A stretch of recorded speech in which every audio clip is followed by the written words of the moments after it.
So in our 1966 Dodge Charger 426 Hemi 4-speed car, we were really close to installing the drivetrain. We've spent quite a bit of time building it all out. Doug and I have a couple little things to do to it before it goes in, but really it's ready to go in.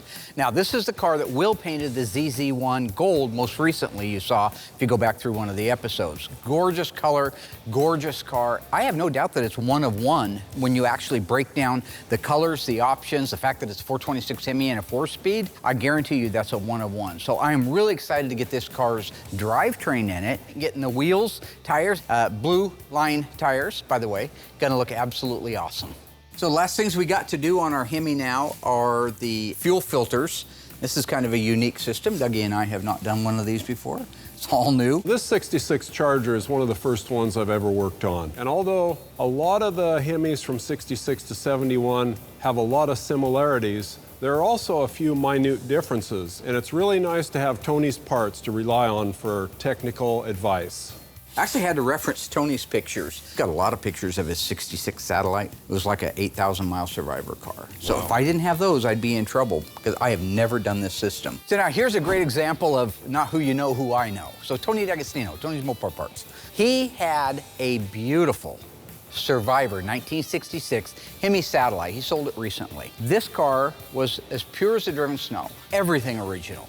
Everything original, right down to the fuel filters, which in this particular case you'll see is why it was so important to me to get photos of it. Back when Tony did have the car, he took the time to document it, and it's those photos that's allowing me to be able to put this 66 together and look correct. In 68-71, this takes the place of the filters. It just bolts on. If you go look at that 71 CUDA that we've got over there, you know how it goes on into place, and then the fuel lines go in and out of it. It works as a filter and a fuel vapor separator, where we're using these little jobs here. So let me clarify this. So in 1966 and 1967, if you had a 426 Hemi, it was inline dual 4 carburetors. They wanted to run one filter for each one of those carburetors. That's what you see us putting on. A filter for the front carburetor, a filter for the back one, they're all synced together. In 1968, the street Hemi, the 426 street Hemi, again still had inline dual 4s all the way up through 71, its demise. But it used, instead of the 2 filters, it used a fuel vapor separator. This thing did 2 jobs.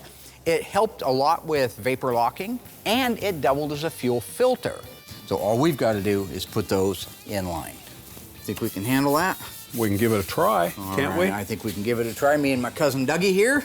So just to clarify, the difference is 66 and 67, 2 filters in line up near the carburetors.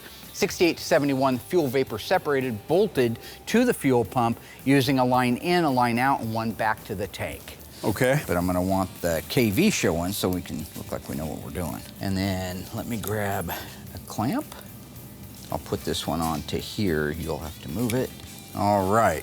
I'm gonna go ahead and try and install that rear one there. So when we were growing up, we could only dream about Hemi cars. Seems like no one in our circle had one. But here we are years later, and we get to work on these things all the time, and it is so cool. But you'll notice all the lines are loose right now. You see everything's loose like it should. Well, that one's not totally loose, but it will move.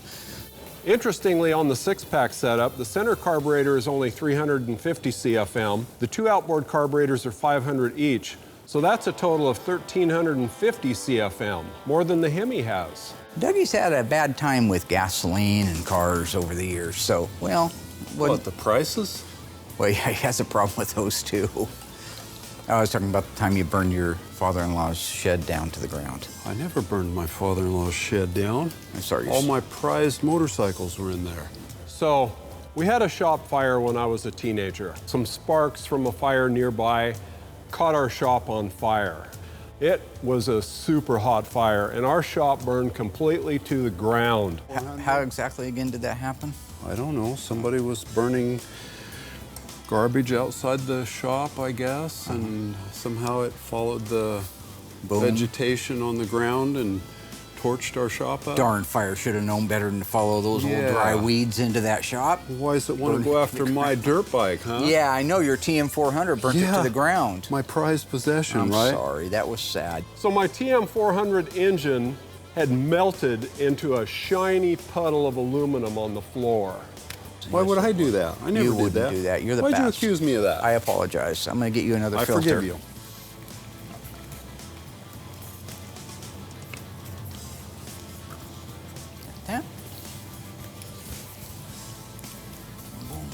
Okay, got one more heading your way, sir. Awesome. I'm sorry about accusing you of that. That was terrible. You Burn my shop down with my dirt bike? Why would I do his that? shop down. He would not do that. Poor little guy.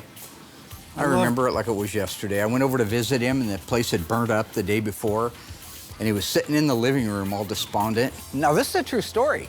All right, Doug's 1974 Suzuki TM400 was in the shop when it burned because Doug had pulled the motor down, took the main bearings out of it. It was making a noise. So he took the main bearing out and brought it inside so he could get the number off it and call Eugene Suzuki and order it. Well, in the meantime, while he was doing that, the damn building caught on fire, burned it to the ground, and there was nothing but a molten pile of metal and pot metal and aluminum on the floor of this garage. When I got to Doug's, knock, knock, knock, I go to the door, hey, Red around, what's going on, man? What happened? They filled me in on the burn. I walked in, and he was crouched down up against the wall, and he had the main bearing on his finger. You can put probably a couple of fingers in there, and he was spinning it like this, the outer race, you know, spin, spin, spin, spin, spin. And he just sat there, hey, Doug, man, what happened? I'm sorry about your bike. And he just kept doing that hour after hour. No conversation. Danny Torrance, when he'd vapor lock, start having those visions, you know, those shin-ins. He would lock up like that, start drooling down the mouth, and you couldn't talk to him, and in his head, that's what he was doing with that bearing. So right now I'm dedicating my time towards the 69 Charger RT 444 speed car. It's a beautiful car. The customer is really excited to get this car back. They're getting pretty antsy, so Mark's having me focus a lot of time on that car. And the first thing I'm gonna do is install the sound deadening. Mark's philosophy is to install this anywhere in the car that's not seen when the whole car is put together. So I install this all over the floor. I try not to miss any spots. I layer it.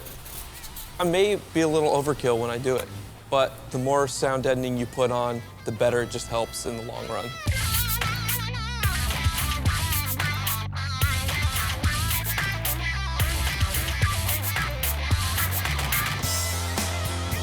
Now with the second skin installed, I can continue installing the interior on this gorgeous 1969 Charger.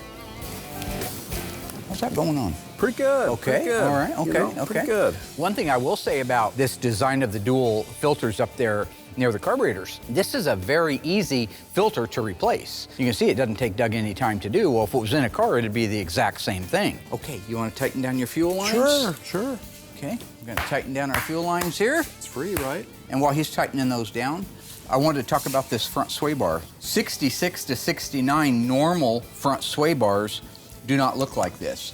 Now, what I'm talking about on the sway bar is 1965 technically was the last year for the sway bar that you see on this car. However, it was a rolling change, meaning that it wasn't a hard, fast rule that says, like a 71 CUDA, you won't see a 71 CUDA leave the factory with 70 fenders on it. It was a completely different model. A rolling change means they were going to change it in the middle of the process. So in 65 and prior, they used this unique sway bar, like the one that you see on our car. And in 66, the models were all supposed to have the second generation of sway bar that you see from 66 to 69. So when you look at it, the main differences are on the 65 and older sway bar, it uses a very short link that connects the sway bar to the K-frame. Then at the back, it uses a clamp that actually holds it to the strut rod. Where if you go over to our 66 to 69, at the K-member, at the subframe, it uses a rubber insulated bracket that holds it, very solid. And then it uses a link at the back, very similar to the front ones, but longer, to hold the control arms into place. So it's a very much different system. I just wanted to keep it original with the car because that's how it started life. The only thing we have left before we can put this in is the fan assembly. So let me roll that over here. We are making some changes, so you purists out there that are waiting to crucify me, I want you to know I know the difference, but we are choosing to do this. Originally in 66, it used this 4-blade fan. Beautiful, huh? Well, we want better cooling than that, so we are going with 216 fan. So this is a brand new reproduction. It's one of Tony's from Tony's Mopar. 7 blades. This one is designed to go with the clutch in the max cooling cars. We're just gonna put it in this one because we don't want any problems. This guy's gonna drive the car all the time. We can use our regular fan shroud with it, and this will give it a lot better cooling capacity.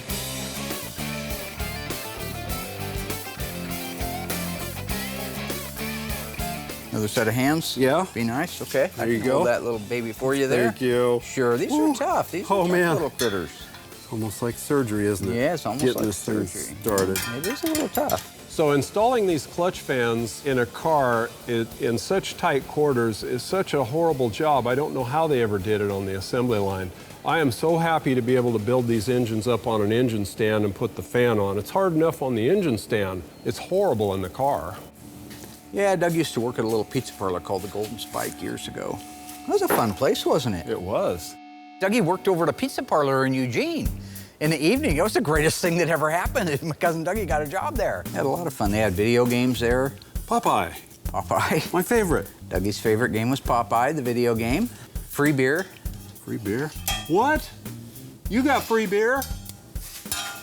You know, just because you work there doesn't mean the beer's free. Yeah, the pizzas are free too. Come on over. You come on over after 10 o'clock, the boss is gone. It's free beer and pizza. What about the video games? Yeah, I'll just get some quarters out of the till. Last time I checked, that's called embezzling. Well, does the boss know it's free beer and pizza? My little boys and girls in TV land, don't be like Dougie. When your boss gives you the keys to someplace, respect that. Respect it. Just because you didn't have to write a check doesn't mean it's free. Yep, that was fun. It was. Once in a while, one of us would drink too much and get a little crazy. That's okay. Choke out the tray. Only a few times in our lives did I ever see Dougie lock up like that Danny Torrance thing. And he did it one night at the pizza parlor. We were drinking beers. Oh, this is the best, playing Donkey Kong. Oh, everything's gonna be great. Let's have some of that free pizza. I walk around the back of the counter. Now, I did say something insightful because part of my charm. I probably said, hey, blank, and he just flipped out. And he put his arms out. We're talking this stuff. We're talking Night of the Living Dead. You remember in Night of the Living Dead when Johnny was in the graveyard and he says, they're coming to get you, Barbara. And Barbara, oh, stop it, Johnny, you're being stupid. They're here now. And the bad guy comes over and he chokes him out, just got a blank look, because he's a zombie, right? That's Dougie. He held onto my throat in front of me until I turned blue and I was lifeless. And I was swatting at his hands. You know how they teach you all that stuff in karate. And you swat at the hand, But I started, choking out. And he finally came to his senses and let go. That's what beer's for. Yes, I believe that should be a Budweiser commercial. Absolutely. Budweiser, choke your friend out. Might want to stay tuned for my HBO special, Fast Times at Glenwood High.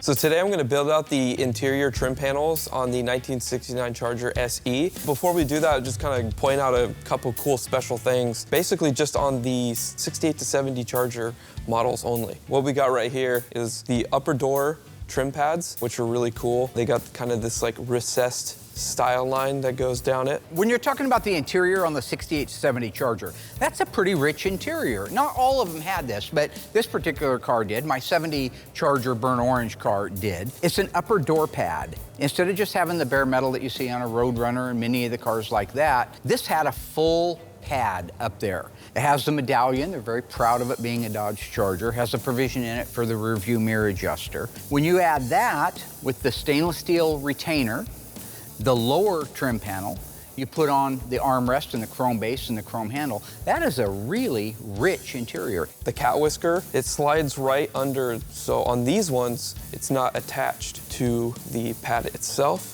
What Justin's talking about on the cat whiskers is that is a term that is used in the industry, but side glass seals is more like what it's called. This is a weather strip, so to speak, that has little fuzzies on it. It's kind of a fuzzy little wiper, if you will. It goes onto the door shell itself on the outside and on the inside on the trim panel.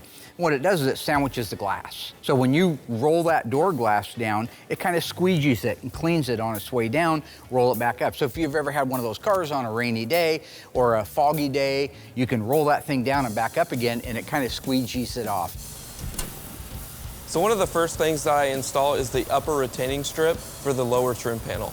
This is a part that I buff to a high shine before I install it. It's designed to hold the top of the lower trim panel solid against the door. The next thing that I install on the door is the upper pad. And the reason why I have to do that is because the remote mirror bezel If I put the lower pad on first, I wouldn't be able to access that to feed it through the hole and get the washer on there. This can be a bit tricky if you have the cat whisker in place already. Just give them a little pop.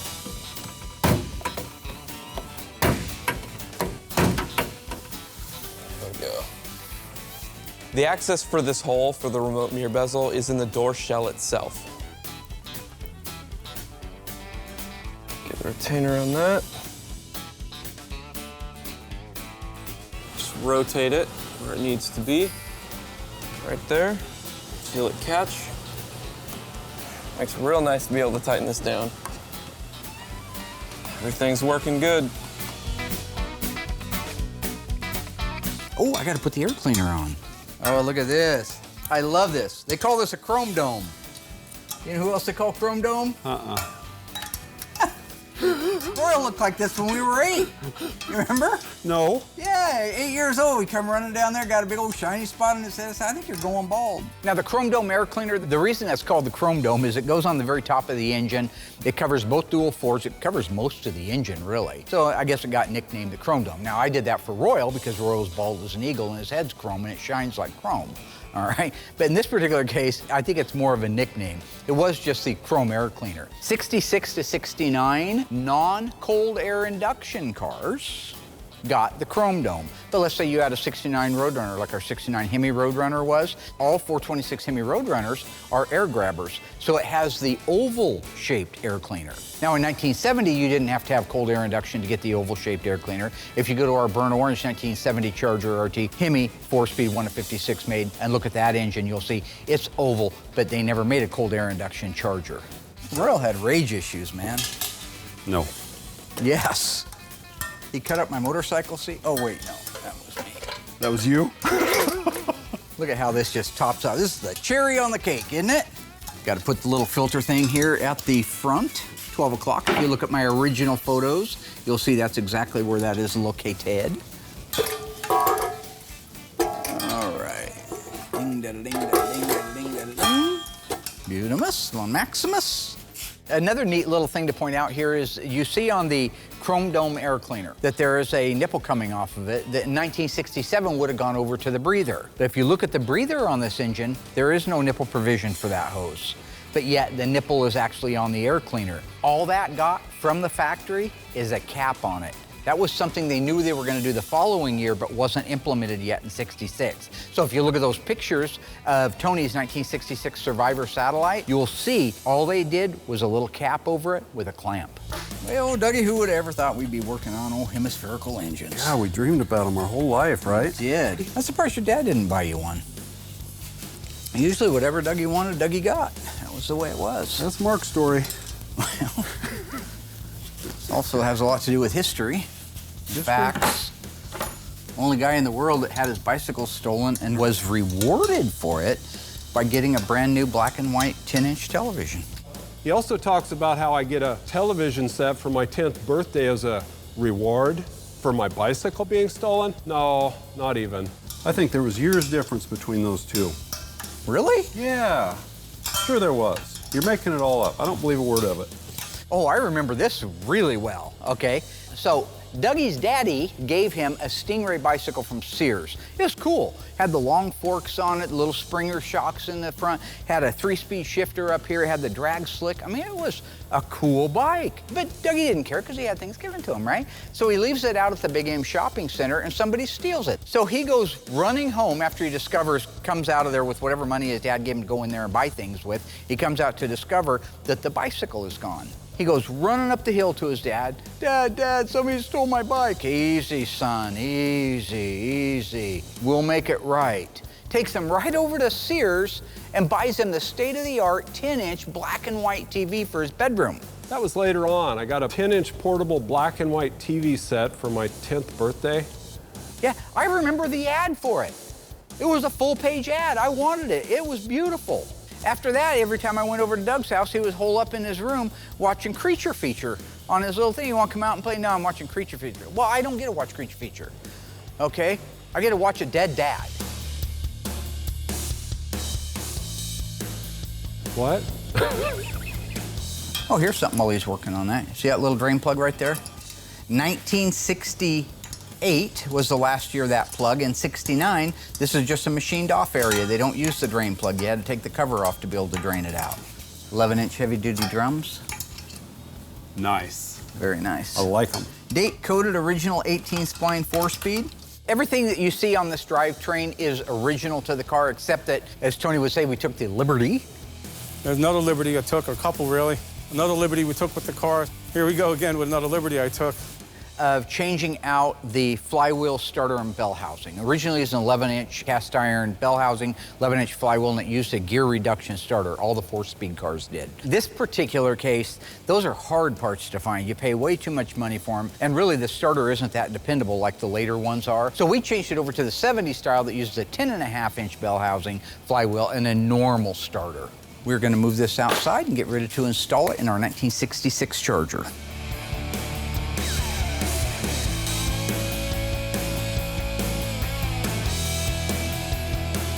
Okay, so Doug, you want to lower it down just a little bit and we'll line up these perches. Working with my little cousin Dougie today. I admit that this is the first time I've installed a Hemi in a 66 Charger. I don't know what to expect, and I'm really glad to have Mark helping me because he's done all of these things. We had a rough weekend, didn't we? Yes, we did. Although somebody told Dougie he was the star of the show, which has gone to his head, and now he's untenable. Star of what show? What? Star of a show? Oh, now, you know, I think this is cute. This is cute. It was a few weeks ago, Doug's wife came up, Margot, I love her, sweetheart, heart of gold, salt of the earth, and she was saying that all of her feedback on the show this season is how Dougie has become the star of the show. You guys are Facebook fans. We have 3.5 million fans on Facebook. Why don't you go in there and say who the star of the show is? If it's Dougie, that's great. I'm not paying him anymore. I'm pretty lined up here. Possibly the floor's in the way on this one. There we go, got it. Oh, nice. You got yours? I did. Beautiful, let's put a nut on there. All we need to do is get the front spring hangers positioned in place, put the nuts on from the torque box, tighten them down, and then we'll lower the car down, put the rear shackles in place, do the shocks, and that's about it. You guys had a biological child together, didn't you? I think you did. We have a son. You do have a son. We Well, have a wonderful son. his name is John. That's true. What's your first name? John? You named your son after you? What's his middle name? Same as mine. This is one of those things I just don't understand, okay? It doesn't change anything. It doesn't make them better than the other kids. It's not even a tribute, really. It's not. It's just confusing for the families down the road. Why do you think Cousin Dougie is Cousin Dougie and not Cousin Doug? Because his dad's Doug. They named me Mark Gregory. Mark from the Bible. Gregory Peck. Mormon. I don't get it. I don't understand it. You're gonna have a kid, name it anything but your name. Moses probably had kids, right? I'm gonna guess he did. He didn't name him Moses. That would have been confusing for the Bible reader. So with the upper trim panel and the lower trim panel retainer in place, I can install the lower trim panel. Rock it up into place, pop it up in there. Here's our one-piece door trim panel. You know, it's not super fancy, but one cool thing about the Chargers, and this is another Charger-only thing, is it has the storage pouch right on the side, which is really cool. You're not gonna see that on your Roadrunners. You're not gonna see that on your GTXs, your Cornettes, or anything like that. So that's a really cool feature. So here's a cool little factoid when it comes to that map pocket, all right? 1968 Charger didn't come with an SE. It did come with the map pocket. 1969 Charger came as an SE or a non-SE. Both models had the map pocket. In 1970, the only way you got the map pocket is if you got a Charger Special Edition, A47, in case you're wondering what that is. That would give you the map pocket. We used to put all kinds of stuff down in there. Roy would put his... There is a series of clips on the bottom of the trim panel that hold it in place. This is so that there won't be any screws showing, and it gives it a really nice, clean look. It is very important that the holes in the clips are lined up perfectly, or else something really bad could happen. When it comes to the rest of the door assembly parts, it's all pretty much the same. You got your armrest bases, chromed base, your armrest pad, you know, standard. Your door handle, pretty standard. Your window crank washer, and just the bolts to hold on the handle.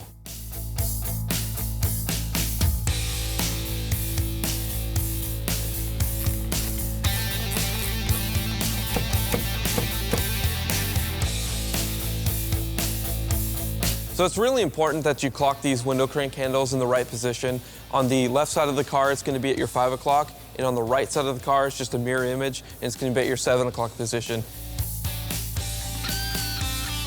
Let me grab this little critter and see if we can get anything out of this. Okay. Oh, here we go. Oh, this is nicely lined up, isn't it? Well, I do pretty good, don't I? Not too shabby. For a beginner. Not too shabby.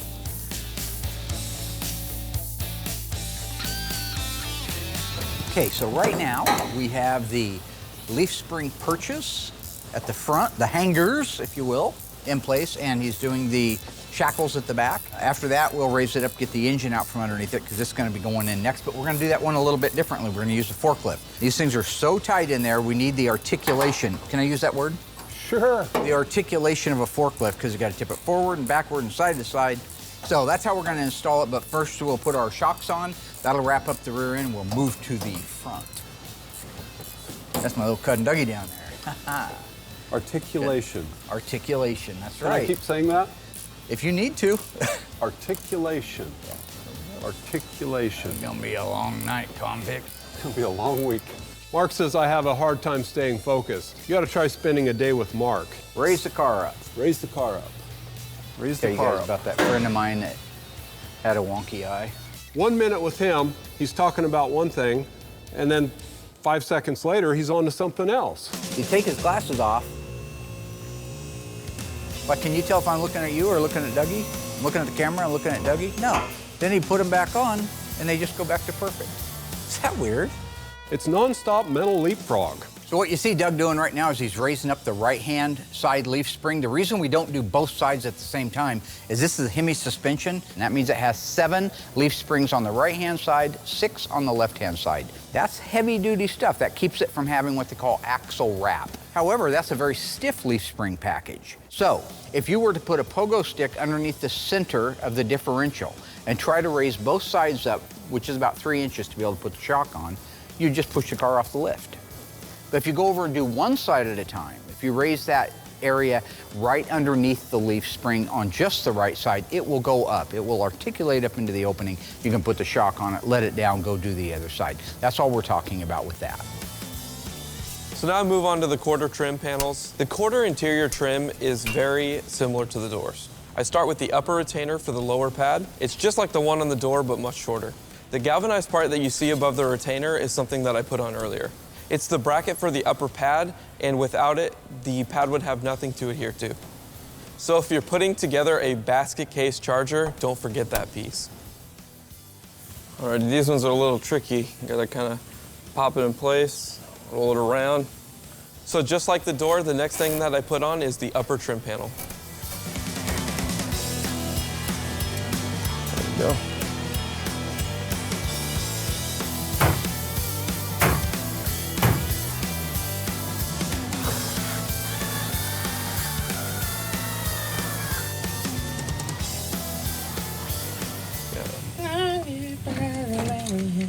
Once the upper trim panel is in place, I install the lower trim panel. So for the quarter trim lower panels, got these guys right here. They are nothing special, just a one-piece armrest base, and then the window crank handle. That's all you need for these. And as for building out the rest of the assemblies, just your standard bases, armrest pads, window crank handles, and washers. This part also uses the same clips as the doors. And just make sure that the holes in the clips are lined up before you pat it into place. And once I finish this side, I duplicate it on the other side. Now, this is one of the things I'm really kind of getting fond of the forklift versus the regular installation cart. One is it allows us to work at a regular height where we're not down on the ground. So we can get this car up in the air, get the engine up in the air. It gives us a lot of room to move around. The other thing is there's some movement in those forks. We have 10-foot fork extensions, so we lift the cradle up with it. It allows us to push it that half an inch or an inch each way, tip it forward or tip it backwards, depending where the camber lines up on it. So I'm really starting to kind of like it. It's not as pretty as the way that we've done it in the past, but I think it's more efficient. So as far as overall, the centering of the engine side to side is good. I mean, obviously there'll be some finite movement once we get in there. It's gonna be a really, really tight fit. And it may even be that it has to go up at an angle. Next time we should put the valve covers on last. Okay, so it needs to shift to the left Okay. as you go up. There you go.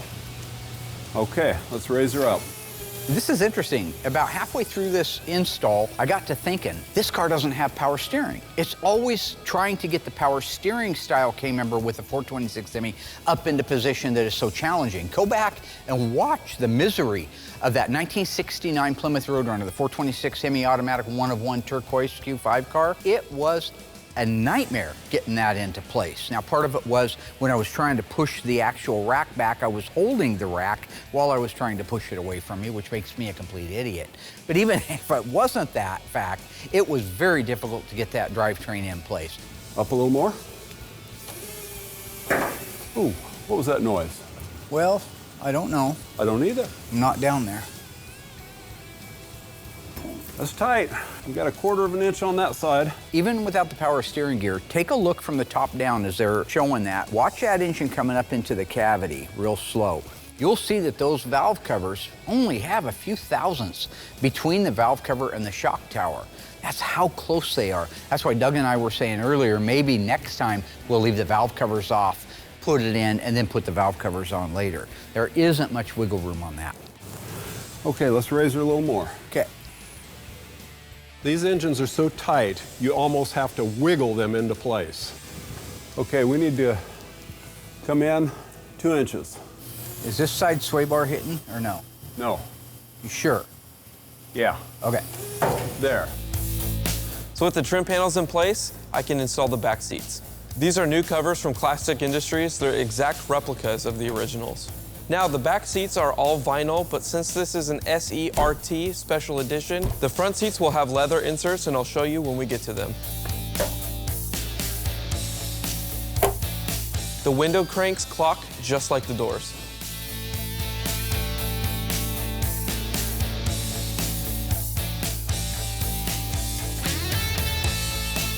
With the trim panels and the back seat installed, I can install the dash next. The dash assembly in all these cars go in the same. So you hang the dash on the pivot points, then you go and you make all your connections, your defroster, your heater, your wiring, etc. Then you can roll it up into place and make your final connections.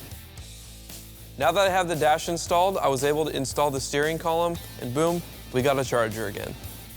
Next, I will install the console and the seats, and the inside will be finished. Hey, camera, you guys check This right here, Mark? I'll show you. Right there? Right over the top, right here. You got a ball cap? All right, here we go. Here we go. Hollywood. So that's got to go back a little bit. Where's the hole?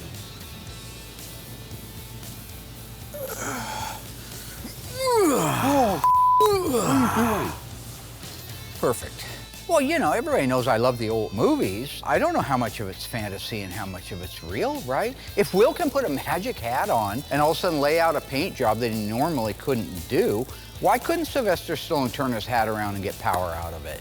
Stallone, because when he would do arm wrestling and he needed an extra little bit of strength, he'd get all into position, and then...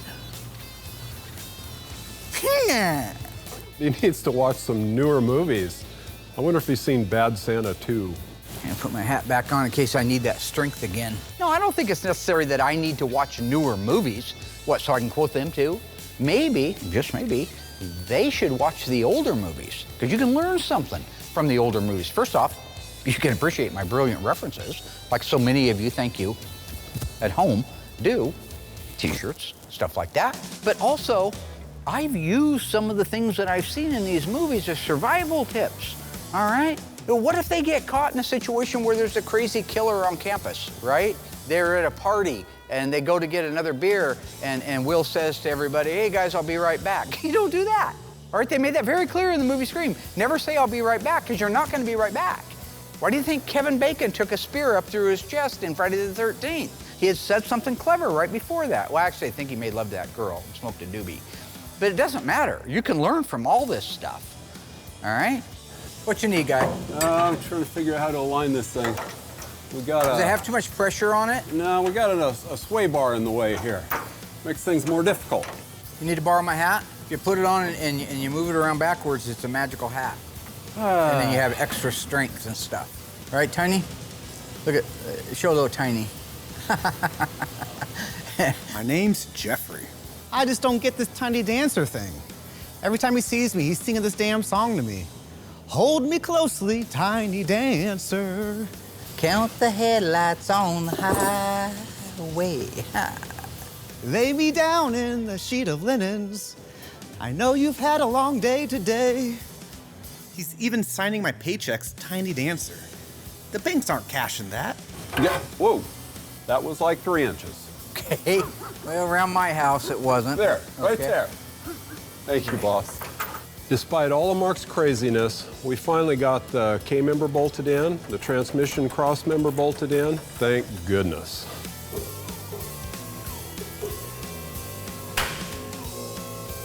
Now that we have our drivetrain installed in the 1966 Dodge Charger 426 Hemi, 4-speed ZZ1, one of 250 built with that engine and transmission, one of only one built with those colors, we can move forward to the final assembly of the car. I think all we have left is to tighten up the K-member bolts and the transmission cross-member bolts, and we'll put the torsion bars in, we'll connect the upper control arms and the shocks, we can let it down. We've got some cool Blue Streak tires. Look over here.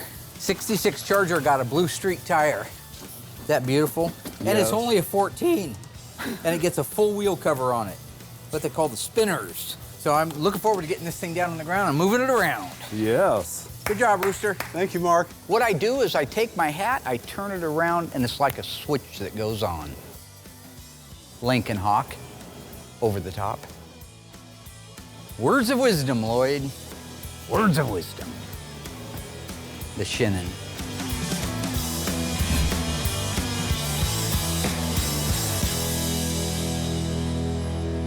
Hello ghouls, Mark Warman here, the Ice Tray from Graveyard Carz. If you enjoyed this video, be sure to like it, drop a comment down below, and subscribe to our channel. We have fantastic stuff coming up, and some of it you've never seen before. I gotta go insult people. Hey Alice!